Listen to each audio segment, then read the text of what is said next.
সিপ্রাদেবের কলমে আজকের বিশেষ নিবেদন পয়মন্তী। লতিকা, চামেলি, গোলাপি, সুন্দরী এই সব নাম হয়। ওর মা ওর নাম লিখেছে পয়মন্তী।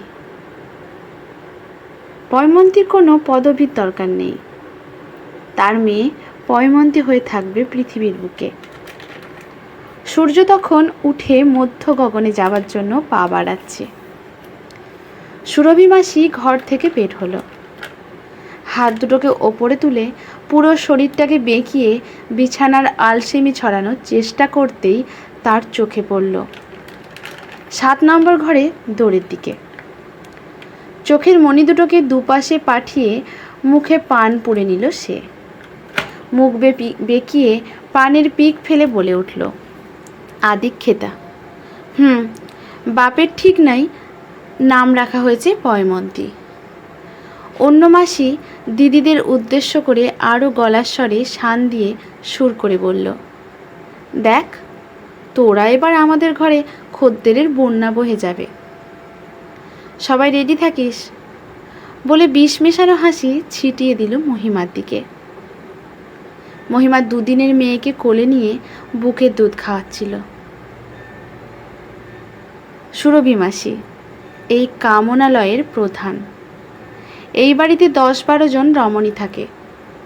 এই বাড়িটাকে লোকে মধুকুঞ্জ বলতো। এখন অবশ্য এর নাম রাখা হয়েছে কামনালয়।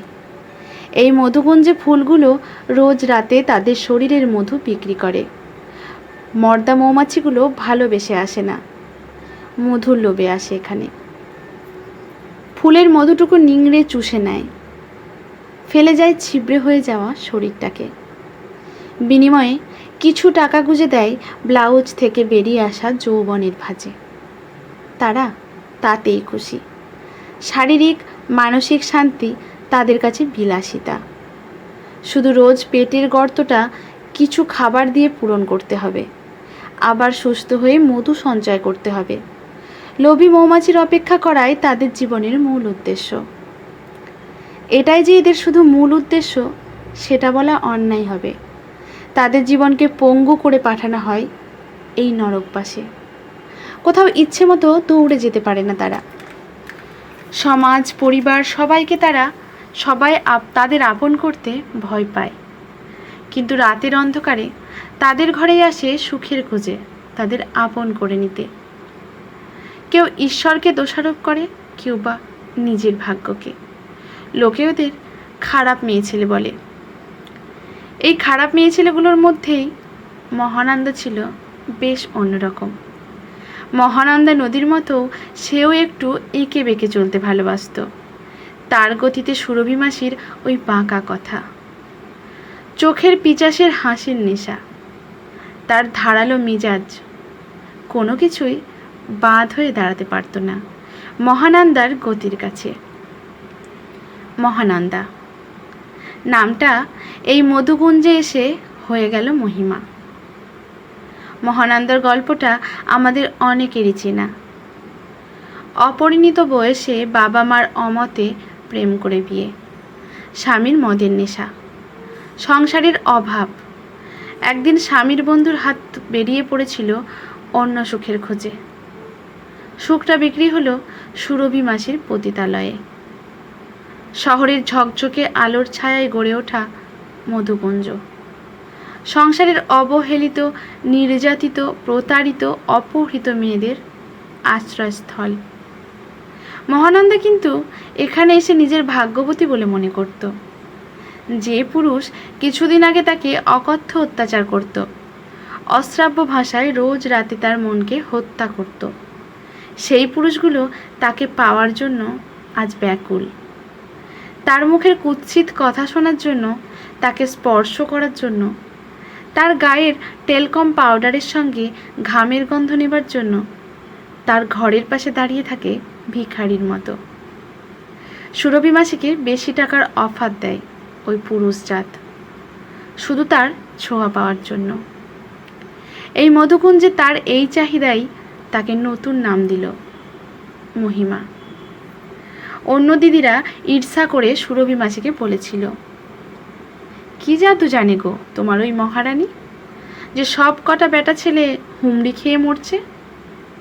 কি মহিমা! সুরভি মাসি সেদিন ঠোঁটে চওড়া হাসি হেসে বলেছিল, ঠিক বলেছিস, মহিমা তো আছে। সব মর্দাগুলো দেখ কেমন পতঙ্গের মতো আগুনে ঝাঁপ দিতে চাই। তোদের হিংসে হয় বুঝি? গতর থাকলেই তো হবে না, গতরের ভাঁজে নাগরগুলোকে গুজে রাখার জাদু জানতে হয়। তা ও জানে বুঝলি?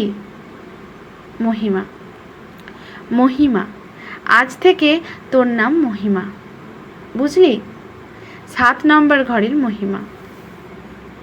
জোরে হেসে মহানন্দার ডাগর বুকে খোঁজা দিয়ে চোখের ভাষায় বুঝিয়ে দিল, সামনে রাখিস তোর এই যৌবনকে, না হলে এই মহিমাও উড়ে যাবে। মহানন্দা ওরফে মহিমা ধীরে ধীরে হয়ে উঠল এই মধুকুঞ্জের মুখখিরানি। মহিমার যৌবনের ভক্ত দিন দিন বাড়তে লাগলো। সুরভি মাসিও বেশ খাতির করে এখন মহিমাকে। তবে মহিমা যৌবন বিক্রি করলেও তাতে সে কোনো পাপ দেখত না। তার এই স্থানকে সে নাম দিল কামনালয়। সুরভি মাসি প্রথমে একটু রেগে বলেছিল, এসব আলোয় ফালোয় এখানে চলবে না। লোকে এখানে শরীরের গরম ঠান্ডা করতে আসে, তোর পুজো করতে আসে না যে এটাকে দেবালয় বানাতে হবে। মহিমা শান্ত গলায় বলেছিল, এটা আমার দেবালয়, এখানে কামনার পূজা হয়। উঁচু গলায় বাইরে পাহারায় দাঁড়িয়ে থাকা জগাকে ডেকে বলেছিল, জগা, কাল এই বাড়ির সামনে কামনালয় নামের বোর্ডটা টাঙিয়ে দিবি। তাই হয়েছিল। বেশ্যাবাড়ির নাম কামনালয়। ধীরে ধীরে মহিমার খদ্দের বাড়তে লাগলো। ভালো পয়সা হলো। এখন সে নিজের ইচ্ছে মতো খেতে পারে, খাওয়াতে পারে অন্য প্রাণীদেরও। রাস্তার কুকুরগুলোকে বড় আদর করে, খাওয়ায় সে। এক বৃষ্টির রাতে কুকুর ছানার কান্না শুনতে পায় তার ঘরের পিছনে। কান্নার আওয়াজ শুনে বাইরে গেল। ছানাটার পাশেই দেখলো একটি মানুষ হাঁটু দুটোকে বুকের কাছে জড়িয়ে বসে আছে, গা ভেজা। মহিমা তার বর্তমান অভ্যেসের দাস। খদ্দের ভেবে নিয়ে এলো এই পুরুষটিকে। 40 ছোবে, মদের নেশায় পা দুটো টলমলো, কিন্তু চেহারায় একটা সাম্য, ভদ্রের ছাপ। সমাজের আরেক পরিচিত কীটেরা, চাকরি না পাওয়া হতাশগ্রস্ত যুবক। মহিমা তাকে দেখে কিছুক্ষণ তাকিয়েছিল ওর দিকে। বুঝেছিল ও আর 5 জন খদ্দেরের মতো নয়। মহিমার চোখের মায়া, গালের চিকন হাসি, ব্লাউজের ফাঁক দিয়ে উপচে পড়া যৌবন, কোমরের ভাঁজ, তাকে যেন কিছুই আকর্ষণ করছে না। হাঁ করে তাকিয়েছিল মহিমার দিকে। চোখের জল গড়িয়ে পড়ছে ওর শেভ না করা গাল বেয়ে। অকারণ জল মনে হয়নি মহিমার। সময় দিয়ে জলের কারণ খুঁজতে চেয়েছিল সে। তবু এখন তার ব্যবসার সময়। মহিমার সময়ের দাম আছে।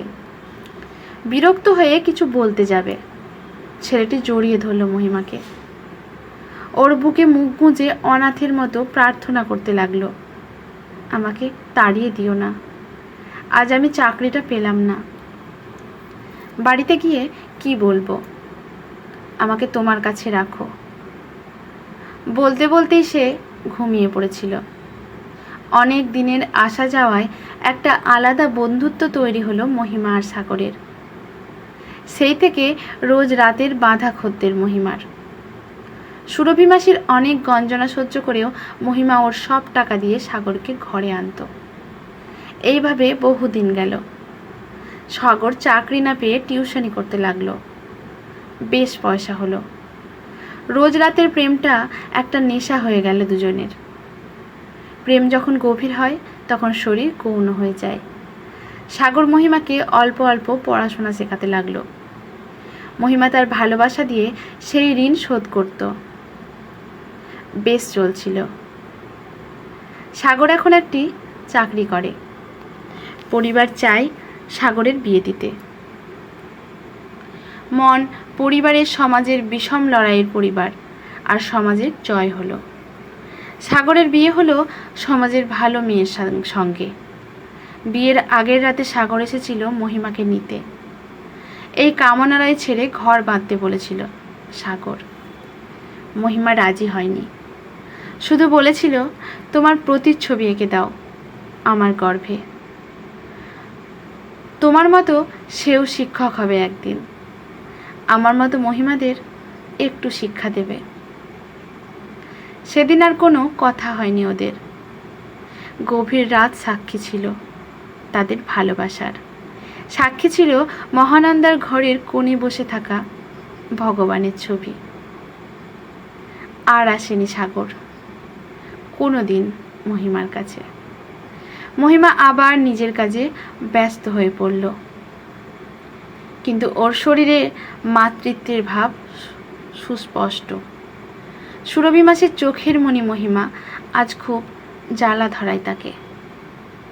মহিমার ঘরে এখন আর মৌমাছিদের আনাগোনা নেই।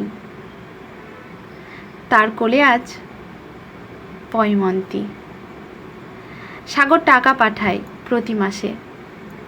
মহিমার পয়মন্তী কি পারবে তার জীবনে পয় আনতে, নাকি সেও খদ্দেরের পয়া হয়ে যাবে? মতামত জানার জন্য অপেক্ষা রইল কমেন্ট বক্সে। আপনাদের সুন্দর মতামত অবশ্যই জানাবেন। আজকের গল্পটি এখানেই সমাপ্ত। ভালো লাগলে লাইক, শেয়ার, কমেন্ট করে পাশে থাকবেন এরকম নতুন নতুন গল্প পাওয়ার জন্য। ধন্যবাদ।